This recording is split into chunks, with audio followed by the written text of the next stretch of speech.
할렐루야. 하나님의 말씀 보겠습니다. 누가복음 17장 20절에서 21절까지의 말씀입니다.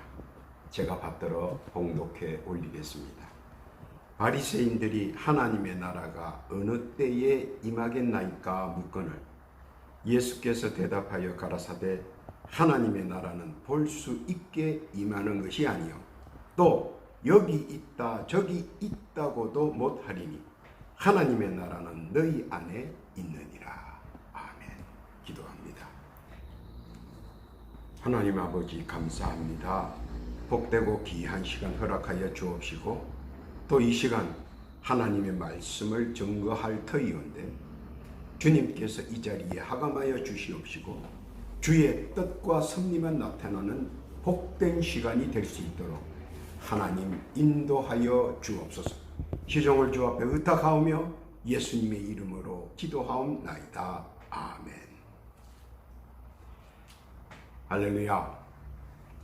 세상에는 진실이라는 진리와 가문이슬이라고는 거짓이 팽배하게 서로를 향해 가짜라고 말을 합니다.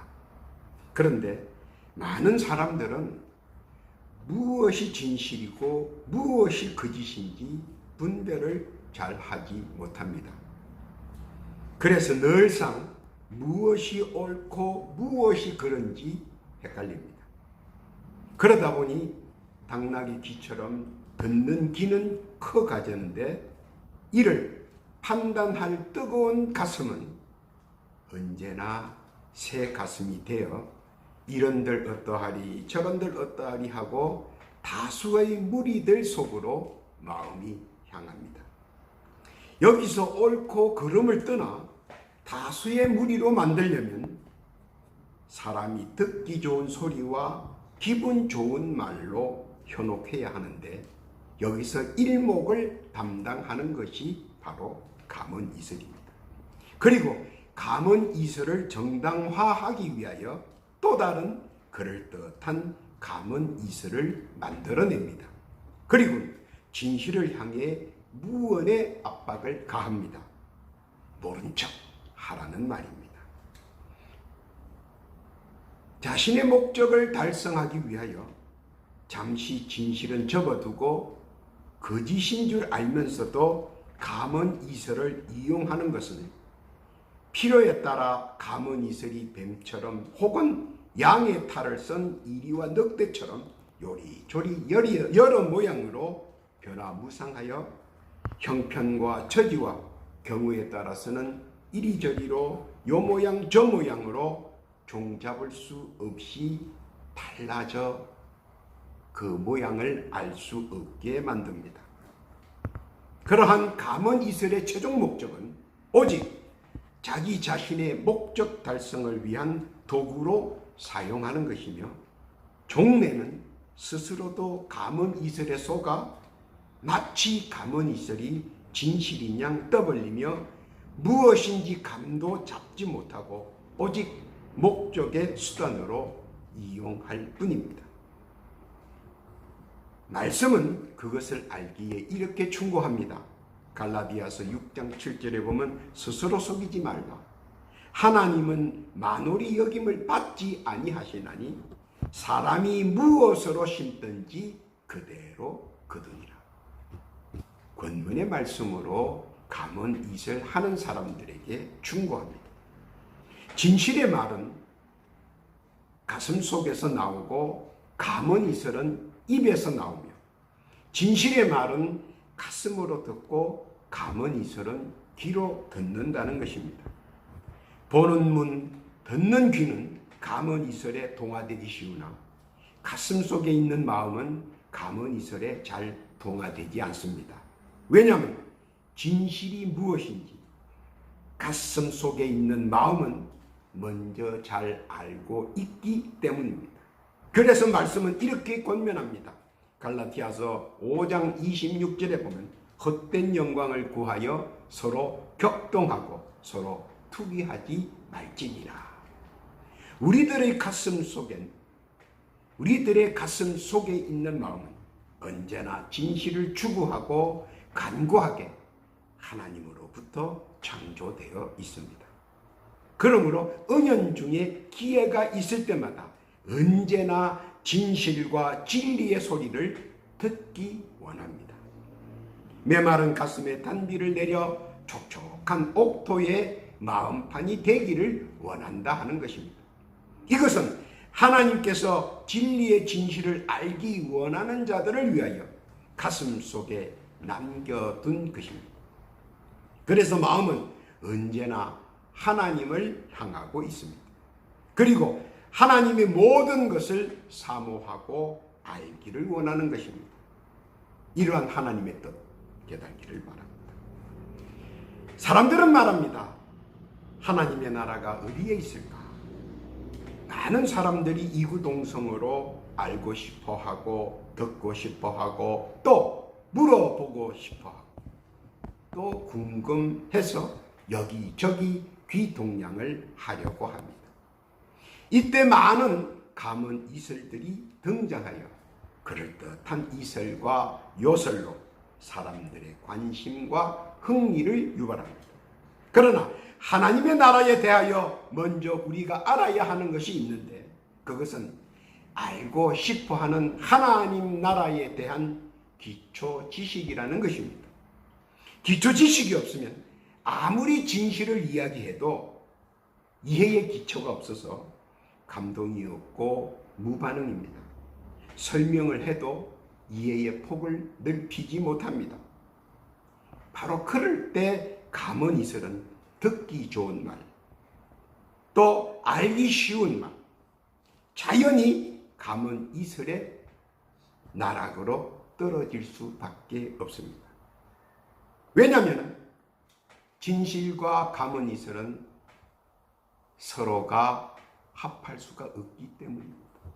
그리고 진실은 어떤 때는 좋은 말이 될 수도 없고 어떤 때는 아픔의 말도 될 수 있기 때문입니다. 한 가지 예를 들어보겠습니다.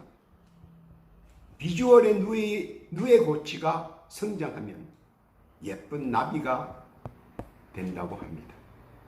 그런데 누에 고치만 본 사람들은 누에 고치의 비주얼의 모습이 각인되어 늘상 누에 고치 하면 징그럽고 불결하고 무섭고 용납이 되기 쉽게 용납이 되지 않습니다. 비주얼의 누에 고치가 성장하여 나비가 이쁜 나비가 되는 그 과정을 다 본 사람은 이해를 쉽게 해도 누에 고치만 본 사람에게 예쁜 나비에 대해서 얘기하면 용납되기가 그렇게 쉽지는 않다는 것입니다. 연못 속의 올챙이에게 아무리 저 넓은 세상을 이야기해도 올챙이는 이해하지 못합니다.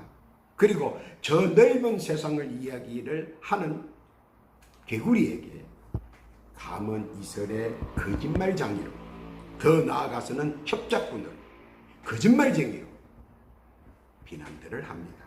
왜냐하면 올챙이가 아는 지식은 한계가 있기 때문입니다. 그래서 개구리의 말을 이해할 수가 없습니다. 계란에서 닭이 나옵니다. 계란에서 닭이 나온다. 유기체가 아니라 전혀 다른 모습입니다. 그런 것들을 우리 눈으로 보고 확인시켜주는 것입니다. 계란이 변화하여 닭이 되는 겁니다. 그것을 변화할 때는 비슷한 유기체가 아니라 전혀 다른 변화체라는 것입니다. 하나님은 그렇게 우리에게 알기 쉽게 누에 고치에서 나비가 나오는 것을 보여주고 올챙이가 개구리가 되는 것을 보여줍니다. 그리고 계란에서 닭이 되는 것을 보여줍니다. 그러므로 하나님의 나라를 볼 수 있는 사람은 상상할 수 없는 전혀 다른 변화체를 가진다는 사실을 스스로 이해해야 한다는 것입니다. 이것이 바로 기초 지식입니다. 이 기초 지식이 자신이 이해가 되었을 때 바로 하나님 나라가 도래되는 그것을 볼 수 있다 하는 것입니다. 분명한 것은 모든 사람들이 그날 하나님의 나라를 볼 수 있는 그날, 나뿐만 아니라 모든 사람들이 보편적으로 하나님의 나라를 볼 수 있다는 것입니다. 누가복음 21장 35절에 보니까 이 날은 온 지구상에 거하는 모든 사람에게 임하리라. 그래서 먼저 우리는 그날 하나님의 나라가 도래하는 그날을 대비하여 하나님 나라에 대한 기초 지식에서부터 순차적으로 이해의 범위를 넓혀가야 한다는 것입니다. 즉 누에고치가 변화하여 나비가 되고 올챙이가 변화하여 개구리가 되고 계란이 변화하여 닭이 되듯이 서로 상관없는 변화체로 변화할 수 있다는 것을 하나님께서는 세상을 통해서, 세상의 생물을 통해서 우리에게 가르쳐주고 있다 하는 것입니다. 그 기초 지식을 우리는 점차적으로 이해의 범위를 넓혀 나가야 한다는 것입니다. 다시 한번 돌아갑니다. 하나님의 나라가 어디 있을까? 누가복음 17장 23절 이하에 보니까 사람이 너희에게 말하되 보라 저기 있다, 보라 여기 있다 하리라. 그러나 너희는 가지도 말고 쫓지도 말라. 왜냐하면 하나님의 나라는 육의 눈으로는 보이는 것이 아닌데 자꾸 육의 눈에 보이는 것으로 착각하게 만드는 것이 감은 이슬이다 하는 것입니다. 계시록 21장 1절에서 2절에 보니까 또 내가 새 하늘과 새 땅을 보니 처음 하늘과 처음 땅이 없어졌고 바다도 다시 있지 않더라. 또 내가 보매 거룩한 성 새 예루살렘이 하나님께로부터 하늘에서 내려오니 그 예비한 것이 신부가 남편을 위하여 단장한 것 같더라. 분명한 것은 옛것은 사라지고 새것, 새 땅을 볼 수 있을 때 바로 그것을 볼 수 있다는 겁니다. 그러기에 우리가 새 땅의 거주자로 변화되고 또 그 변화됨을 느낄 수 있고 볼 수 있고 누릴 수 있고 거할 수 있다는 기초 지식이 있어야 한다는 것입니다. 먼저 나부터 새 땅을 대비하기 위하여 새 땅의 거주민으로서의 기본 소양이 갖추어져야 또 갖추어져 있어야 한다는 것입니다. 만약 내가 먼저 갖추어져 있지 않다면 어쩌면 아마 영원토록 하나님의 나라는 볼 수 없다는 것입니다. 고린도전서 15장 49절에 보니까 우리가 흙에 속한 자의 형상을 입은 것 같이 또한 하늘에 속한 자의 형상을 입으리라. 우리의 생각과 지식이 변화되지 않았기에 영의 변환점이 아직 없기에 하늘에 속한 자의 형상이 완성되지 않았기 때문에 아직은 볼 수 없다 하는 것입니다. 그러므로 새 땅 거주민의 기본 소양을 갖춰야 하며 우리가 준비해야 한다는 것입니다. 준비가 되어 있으면 하나님의 나라가 어디 있는가 깨닫게 됩니다. 또 깨달을 수 있다는 겁니다. 깨닫기를 예수님의 이름으로 부탁합니다.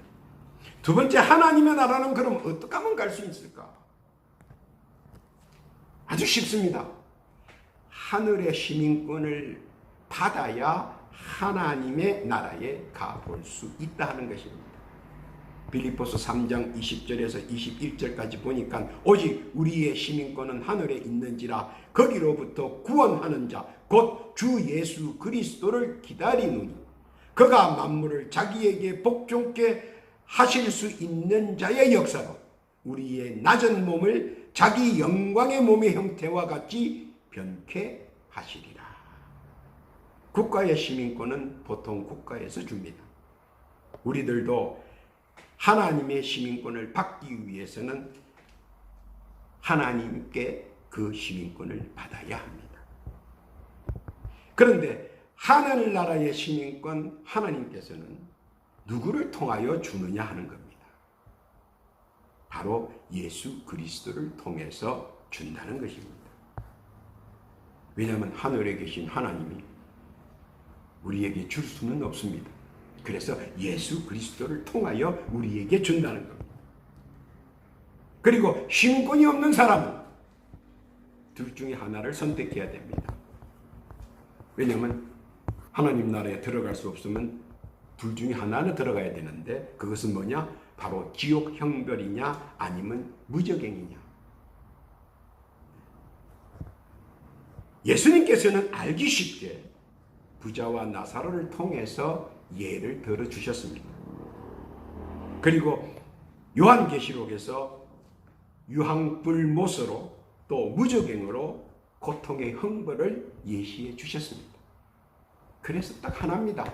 천국에 갈 것이냐 아니면 지옥에 갈 것이냐.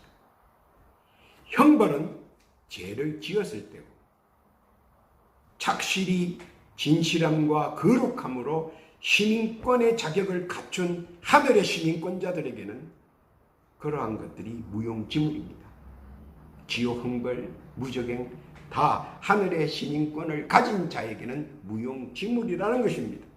그러므로 우리는 예수 그리스도를 믿음으로, 그리고 예수께서 말씀하신 소양을 갖춤으로써 하늘의 시민권 자격자들이며 하늘의 시민권을 받을 수 있는 자들이며, 또한 하나님 나라를 도래를 알 수 있고 또 시민권자로서 권리를 사용할 수 있다 하는 것입니다. 하나님의 나라가 도래할 때에는 우리들은 하늘의 시민권자로서 자동으로 영광의 몸으로 변화된다는 사실도 알아야 하는 것입니다. 결코 누가 해줄 수 있는 부분은 아니고 내 스스로 갖추어야 될 소양인 것입니다. 그래서 우리는 이를 이해하고 알 수 있도록 기초 지식을 가지고, 그리고 기초 소양을 가지고 준비하고 자격을 갖춰는 전국 시민권자가 다 되시기를 바랍니다. 세 번째는 하나님의 나라와 나와의 관계는 어떻게 성립을 해야 되느냐 하는 것입니다. 양자 관계가 성립되어야 하나님 나라의 등록자가 될 수 있다는 겁니다. 다시 말해서 하나님의 나라를 갈 수 있는 사람은 하나님의 나라를 이해하는 자고, 또 하나님의 나라에 들어갈 수 있는 자는 하나님의 시민권을 받은 자인데, 그러면 하나님의 시민권을 받으려고 하면 관계가 성립돼야 되는데 그것을 어떻게 성립하느냐? 그것이 바로 세 번째 스텝입니다. 하나님 나라와 나와는 양자 관계가 성립되어야 한다는 겁니다. 그래야만 하나님 나라의 등록자가 된다는 것입니다. 이것은 관계성에 의한 필연적 기본 양식입니다. 고린도후서 6장 18절에 보니까 너희에게 아버지가 되고 너희는 내게 자녀가 되리라 전능하신 주의 말씀이니라 하셨느니라. 이 말씀을 받으려면 그 전에 해야 할 일들이 있습니다. 로마서 8장 13절에 있는 이하에 있는 말씀입니다. 너희가 육신대로 살면 반드시 죽을 것이로되 영으로서 몸의 행실을 죽이면 살리니 무릇 하나님의 영으로 인도함을 받은 그들은 곧 하나님의 아들이라. 너희는 다시 무서워하는 종의 영을 받지 아니하였고 양자의 영을 받았으므로 아바 아버지라 부르짖느니라. 성령이 친히 우리에게 더불어 우리가 하나님의 자녀인 것을 증거하시나니. 영의 사람이 되는 것은 영육 간의 변화가 있어야 합니다. 영육 간의 변화는 무엇입니까? 육의 행실보다 영의 행실을 더 따라야 하고 육의 생각보다 영의 생각을 우선해야 하며 육으로 인한 기쁨보다 영의 충만으로 인한 기쁨을 더 우선시해야 한다는 것입니다. 그리고 자신이 하나님의 아들임을 믿는 것이다 하는 겁니다. 그럴 때 성령님께서 보증인이 되시고 우리는 하나님을 아바 아버지라 칭할 수 있다는 겁니다. 이러한 조건들이 성립이 돼야 우리가 하나님의 나라를 볼 수 있고 들을 수 있고 또 참여할 수 있다는 것입니다. 왜냐하면 하나님 나라를 아무나 무대포로 마구잡이로 갈 수 있는 곳, 볼 수 있는 곳, 참여할 수 있는 곳이 아니기 때문입니다. 그래서 양자관계를 이루어야 합니다. 그 양자관계를 이루기 위하여 우리는 또 다른 스텝을 밟아야 합니다. 그것은 뭐냐? 네 번째입니다. 생명책에 내 이름이 기록되어 있어야 하나님 나라 안에 들어갈 수 있다는 겁니다. 반대로 말하자면 내가 생명책에 내 이름이 기록되어 있지 않으면 하나님 나라에 들어갈 수 없다는 겁니다. 그러면 어떻게 해야 생명책에 내 이름이 기록되어 있을 수 있느냐? 기록되는 조건은 하나입니다. 아주 간단합니다. 하나님의 말씀을 믿고 말씀대로 살고 말씀대로 순종하며 사는 것뿐입니다. 왜냐하면 생명책은 나의 일생의 모든 선한 행위를 기록한 책이기 때문입니다. 요한계시록 20장 12절에 보니까 또 내가 보니 죽은 자들이 물온대소하고 그 보좌 앞에 섰는데 책들이 펴있고 또 다른 책이 펴져 있으니 곧 생명책이라. 죽은 자들이 자기 행위를 따라 책들에 기록된 대로 심판을 받으니 노력 없는 결실과 결과는 없습니다. 생사를 불문하고 똑같습니다. 만고불변의 법칙입니다. 신앙의 발로와 크기는 보이는 행실에 기초하기 때문입니다. 믿음은 가슴속 깊은 마음에 있는 것이며 그것을 증명해 보이는 것이 영적인 행실이며 믿음의 행동과 믿음의 표현이기 때문입니다. 내가 예수를 믿습니다. 내 가슴속 안에 있는 마음입니다. 그것을 믿음의 행동과 믿음의 표현을 주께 보여줘야 한다는 겁니다. 하나님 앞에 보여줘야 한다는 것입니다. 그러면 그 생명책에 기록되어야 하는데 무엇이 기록되어 있느냐 하는 겁니다. 첫째는 내 이름이 기록되어 있습니다. 누가복음 10장 20절에 보니까 귀신들이 너희에게 항복하는 것으로 기뻐하지 말고 너희 이름이 하늘에 기록된 것으로 기뻐하라. 두루마기 생명책에 다 기록되어 있다는 것입니다. 없으면 안 됩니다. 반드시 기록되어 있어야 합니다. 신앙을 고백하고 죄사함의 세례를 받는 순간 바로 내 이름은 땅에서도 하늘에서도 동시에 그 이름이 기록됩니다. 그 이름들이 생명책에 기록되시기를 예수님의 이름으로 부탁합니다. 둘째는 내 행실이 생명책에 기록되어 있다는 겁니다. 요한복음 13장 15절에 보니까 내가 너희에게 행한 것 같이 너희도 행하게 하려 하여 본을 보였노라. 어떤 행실이냐? 모범답안은 예수님께서 이미 가르쳐 주셨고 그대로 따라서 행동, 답을 쓰면 되는 것입니다. 그것은 뭡니까? 예수님은 하나님의 아들이시고 우리들의 구세주이시며 우리들은 이를 믿고 믿음의 고백을 하고 죄사하는 세례를 받고 주 예수께서는 우리들의 일생 동안 하나님이 창조하신 아름다운 세상에서 보혜사 성령님과 함께 누리시기를 원하십니다. 예수께서 말씀하신 이 복음을 지키고 알리고 가르치고 또한 주신 화평과 은총을 누리며 감사하게 사는 것입니다. 그것들이 기록된다는 겁니다. 바로 그 행실들이 기록됩니다.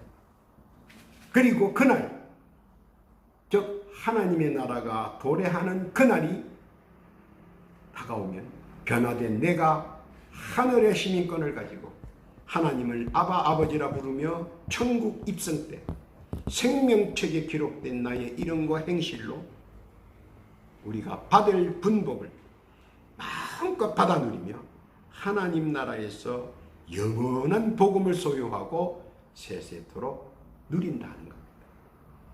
이것이 하나님 나라에 대한 영원한 복음이며 나의 믿음이고 나의 진리이며 그리고 나의 행실입니다. 그 행실이 낱낱이 같이 기록된다는 것입니다. 깨닫기를 바랍니다. 세 번째는 생명체면은 진실을 잘 듣고 그리고 그대로 준행해야 한다는 겁니다. 즉 감은 이슬에 속지 말라는 겁니다. 변명은 통하지 않는다는 얘기입니다. 그래서 마태복음 11장 15절에 보면 귀 있는 자는 들을지어다 하고 말했습니다. 마태복음 13장 16절에 보니까 그러나 너희 눈은 봄으로 너희 귀는 들음으로 복이 있도다. 즉 못 봤다, 못 들었다, 안 가르쳐 주었다, 누가 나를 어떤 기뜸도 없었다, 어떠한 변명도 때가 늦었다는 겁니다. 안 가르쳐 주면 알려고 노력해야 되고, 못 보면 보려고 노력해야 되고, 못 들으면 들으려고 노력해야 된다는 것입니다. 그런데 세상은 가문이슬로 이 아름다운 축복의 대항연을 적은 애들이 만든 요설과 이설로 난설로 사람들을 헷갈리게 합니다. 그리고 하나님 나라에 갈 수 없도록 합니다. 그 이유가 무엇이겠습니까? 그것은 우리들이 누려야 하는 하나님의 나라에 대한 것들을 뺏고 그들이 누리고자 하는 것입니다. 이는 가문이설로 현혹된 사탄들의 궤변이고 마귀의 장난이며 귀신의 미혹에 불과합니다. 진리는 결코 흔들리지 않습니다. 바로 그것을 믿고 붙잡고 나아가는 것이라 하는 겁니다. 그것을 생명책에 다 기록되어 있다는 겁니다. 고비호비 중에 큰 고비가 있습니다. 미혹도 있고 혼돈도 있고 의심도 있습니다. 왜냐하면 우리의 귀는 열기 때문입니다. 우리의 눈은 열기 때문입니다. 그래서 사탄마귀 권세가 만드는 미혹과 혼돈과 의심에 빠져서 간혹은 좌절하고 상심하고 그리고 답답해합니다. 그 행실 하나하나가 생명책에 다 기록되어 있다는 겁니다. 그들은 절대로 하나님이 만드신 이 아름다운 축복에 대한 향연을 막을 수 없다는 것입니다. 이를 담대함, 믿음으로 하나님의 나라에 대한 기초 지식을 충분히 쌓아 못된 사탄마귀 귀신들의 장난과 미혹과 혼돈을 우리는 예수 그리스도의 이름으로 물리칠 수 있다는 겁니다. 그리고 진실과 진리로 함께 하나님 나라가 도래할 때까지 우리의 복음의 길, 은혜의 강을 우리는 전력 질주하면 된다는 겁니다. 좌로나 우로나 보지 말라는 겁니다. 그래서 요한계시록 2장 7절, 요한계시록 2장 11절, 요한계시록 2장 17절, 요한계시록 2장 29절, 요한계시록 3장 6절, 요한계시록 3장 13절, 요한계시록 3장 22절에 보면 지구촌 전 7교회에게 성경은 이렇게 권면합니다. 귀 있는 자는 성령이 교회들에게 하시는 말씀을 들을지어다. 귀 있는 자는 성령이 하는 말씀을 들을지어다. 깨닫기를 바랍니다. 진리의 말씀, 복음을 꼭 부여잡고 좌로나 우로나 흔들리지 않으며 믿음의 강단으로 생명책에 낱낱이 기록된 자로서 천국의 시민권자로서 하나님의 양자로서 존엄과 경건으로 하나님의 나라가 도래할 때까지 세상에서 굳세게 씩씩하게 행진하며 주께서 주시는 은혜와 은총을 누리며 나아가는 복되고 귀한 성도 다 되셔서 하나님 나라가 도래할 때까지 말씀을 꼭 부여잡고 그리고 그 말씀을 믿고 그 말씀을 의지하고 그 말씀과 함께 나가는 복되고 귀한 여러분 다 되시기를 예수님의 이름으로 축원합니다.